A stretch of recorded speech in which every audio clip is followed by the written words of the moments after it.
We've had manatees that they come in here, and what they do is that they come in here to avoid the boat traffic on the intercoastal.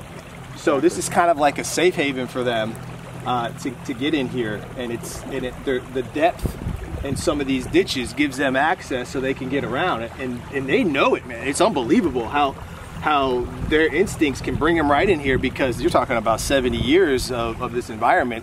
So the manatee could get in here and feel safe, move back out, you know, into the river, come back and forth without having to deal with any of the boat traffic, because you don't have guys running in here, and it's mostly smaller boats, and everyone's very careful, obviously because of all these little areas.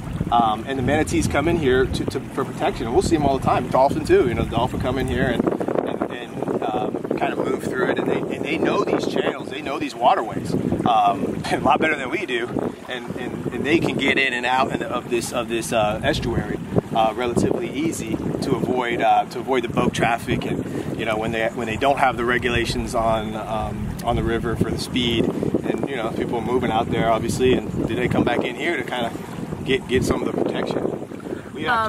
This area, what once was a very man-made structured environment, has over the many years, the decades, has returned itself back to a completely natural state, whereas you can barely even tell exactly where the ditches were dug. And because of this, and because of the natural state that it's gotten to, we now see manatee come through here. We have families of otters with their little pups that swim by every morning. We have every type of fish, juvenile through adult, every type of crab. We have every type of bird. We actually have a bald eagle that lives and nests on that island out there. Right there. And everything, even in the material of the restoration process, if you go through it, everything that they intend on restoring to bring to this area is here. The shrimp, the juvenile fish, the crabs, the bird life. It's an unbelievable amount of bird life in here.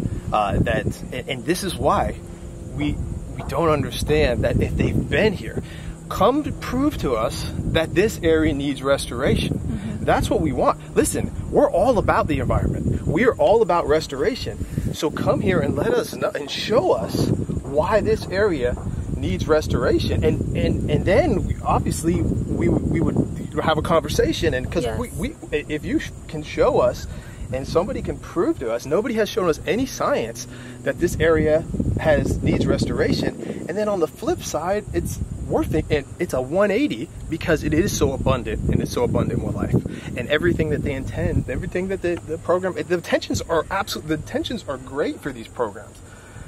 But everything that they intend to restore is here. And then during the restoration process, and it's very clear on what they've explained to us, the wildlife, there will be a instant, immediate impact on the existing wildlife. And that is our #1 concern. And there's no guarantee that it will return. There is no guarantee that it will return. Yeah, I think if they push all these trees and all this vegetation in the water and cover it up with some muck or whatever the spoils, I think that it's just going to make it more stagnant back here. There's going to be less flow of water, and it's going to be, I think it's going to rot, and I think it's going to change the water. And I think that they plan on using turbidity curtains to try to prevent the spread of the silt throughout the environment, but I don't think you can do that when you have a current, when there's actual, you know, saltwater, low tide and high tide moving in here. There's no way that curtain's gonna open up, and all that disturbed water is gonna have to flow somewhere. And there's oyster beds everywhere out here, and I think it's just gonna be a long time before we could recover from something like that.